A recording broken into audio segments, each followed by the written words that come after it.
থাকবে, তেমনি ভাবে নতুন বন্দোবস্ত এবং একটি মর্যাদাকর রাষ্ট্র প্রতিষ্ঠার জন্য যে সংগ্রাম, আগামীর বাংলাদেশের শতকে শতকে এই সংগ্রামের যে ঝান্ডা এবং পতাকা যাদের নেতৃত্বে বাংলাদেশে উঠবে, তারা হলো আগামীর বাংলাদেশের যুব শক্তি।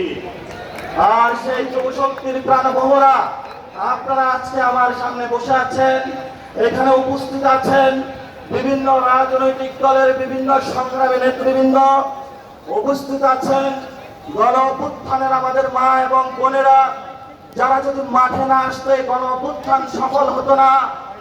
উপস্থিত আছেন তরুণ যুবরা, যাদের রক্তের উপর দিয়ে বাংলাদেশে একটি নতুন গণতান্ত্রিক প্রক্রিয়ায় প্রবেশ করেছে।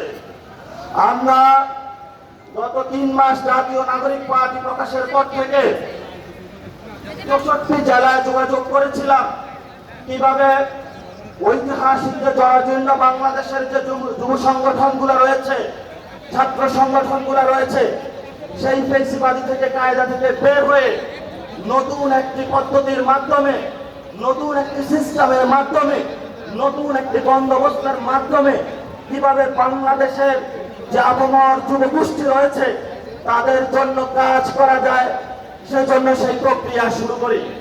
আমরা 64 জেলায় ভ্রমণ করেছিলাম, 64 জেলায় কথা বলেছিলাম, আমরা 64 জেলায় ইন্টারভিউ নিয়েছিলাম, আমরা আমাদের মাইনরিটি সেকশনের সাথে কথা বলেছি, আমরা আমাদের আলেম সমাজের সাথে কথা বলেছি, আমরা আমাদের মা বোনদের সাথে কথা বলেছি, তরুণ যুবা যারা পিছিয়ে পড়া সমাজ তাদের সাথে কথা বলেছি, বিভিন্ন রাজনৈতিক দলের সাথে কথা বলেছি, সমাজের যারা সিনিয়র সিটিজেন তাদের সাথে কথা বলেছি, সমাজের যারা ছাত্র জনতা তাদের সাথে কথা বলেছি, সমাজের যারা ব্যবসায়ী তাদের সাথে কথা বলেছি।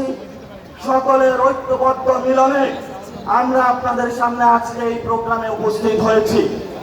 এই প্রোগ্রাম একটি ধারাবাহিক প্রক্রিয়ার মধ্য দিয়ে আমাদের তেমনি ভাবে নারী সংগঠন আমরা কাজ করে চলছি, শ্রমিক সংগঠনের কাজ করে চলছি, আমাদের ডায়াসপোরা সেকশনের কাজ করে চলছি, ডাক্তার, আইনজীবী, বিভিন্ন পেশাজীবী সেই সংগঠন রয়েছে সেগুলোর কাজ করে চলছি।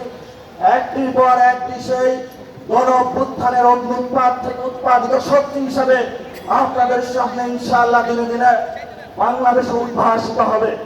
এবং আজকে প্রথম সেই উদ্ভাসিতের তালিকায় জাতীয় যুব শক্তি স্থান করে নিয়েছে। এই জন্য সবাই করতালি হাত তালে দিয়ে আমরা আমাদেরকে অভিনন্দন জানাই। কথা বেশি নয়, আজকে আমাদের জগন্নাথের ভাইয়েরা